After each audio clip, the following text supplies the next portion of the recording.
Hello అండి అందరికీ. అందరూ ఎలా ఉన్నారు? మా ఇంట్లో అయితే ఉప్పుడు బియ్యం అయిపోయాయండి. అదేనండి ఇడ్లీ బియ్యం అంటారు కదా! అవన్నమాట. ఒక 2 వారాలయిపోయింది ఇడ్లీ పెట్టుకొని. ఎక్కువగా మేము ఇడ్లీ అయితే పెట్టుకుంటూ ఉంటాము.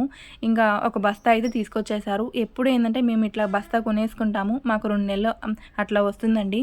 ఇంకా అలాగే ఉప్పుడు బియ్యంతో పాటే బొరుగులు, శనగలు, అటుకులు, ఖర్జూరం ప్యాకెట్ కూడా తెచ్చారనమాట. ఎప్పుడు బొరుగులు ఉంటాయండి మా ఇంట్లో. ఎందుకంటే మా అత్తమ్మ బొరుగులు మిక్చర్ చేస్తారు. నేను ఎప్పుడైనా ఏందంటే బొరుగులతో ఉప్మా చేస్తుంటాను. ఇక్కడైతే నేను బస్తా అయితే ఓపెన్ చేస్తున్నాను. 20 కేజీల బస్తానండి. 700 అంట. అంటే ఇప్పుడిప్పుడే రేట్ అయితే పెరిగిందంట. ఎక్కువైందని చెప్పన్నారు. 700 మాకు 2 నెలలైతే వస్తుంది. ఇంకా నేను తేవడం, ఓపెన్ చేయడం, ఇడ్లీకైతే వేసేస్తున్నాను. అసలు తిని చాలా రోజులైనప్పుడు మనకు చాలా అంటే అనిపిస్తుంది కదా! వెంటనే ఇడ్లీ చేసుకొని తినాలని చెప్పి నేనెలా నానేస్తానో చెప్తానండి. ఒక గ్లాస్‌తో 4 గ్లాసులు ఉప్పుడు బియ్యం వేస్తాను. అదే గ్లాస్‌తో ఏందంటే మినపప్పు వేస్తాను. కొంచెం ఏందంటే మనం మెంతులేసుకొని నీట్‌గా కడిగేసుకొని పొద్దున్న నానబెట్టుకోవడమే. ఇంకా సాయంత్రం అయితే గ్రైండర్‌కేసుకోవడమే. ఇక్కడ చూసారా ఎంత ఫ్రెష్‌గా ఎంత బాగున్నాయి కదా! వీటిలతో కొంతమందైతే అన్నం కూడా వండుకుంటారండి. లావు లావుగా ఉంటాయి. ఎప్పుడో చిన్నప్పుడు 2 సార్లు ఎప్పుడో తిన్నాను. అది నాకు గుర్తనమాట.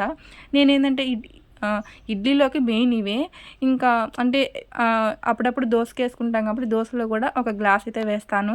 చూస్తున్నారు కదా! ఇవన్నీ అయితే తెచ్చేసారు. ఇంక నేను సాయంత్రం అయితే నీట్‌గా కడిగేసుకొని ఇక్కడైతే గ్రైండర్‌కేసేస్తున్నాను. ఇడ్లీలు చాలా బాగొస్తాయి. మెత్తగా దూదిలాగా ఉంటాయన్నమాట. ఇక్కడ చూస్తున్నారు కదా! మంచిగా మెదిగిపోయింది. తీసేసి నేను నైట్ పడుకునే ముందైతే ఫ్రిడ్జ్‌లో పెట్టానండి. చూసారా ఎంత బాగా పొంగిపోయిందో. ఎండలు ఎక్కువగా ఉన్నాయి. ఈ వీడియో నచ్చితే లైక్ చేయండి. అలాగే సబ్స్క్రైబ్ చేయండి ఫ్రెండ్స్. Bye bye.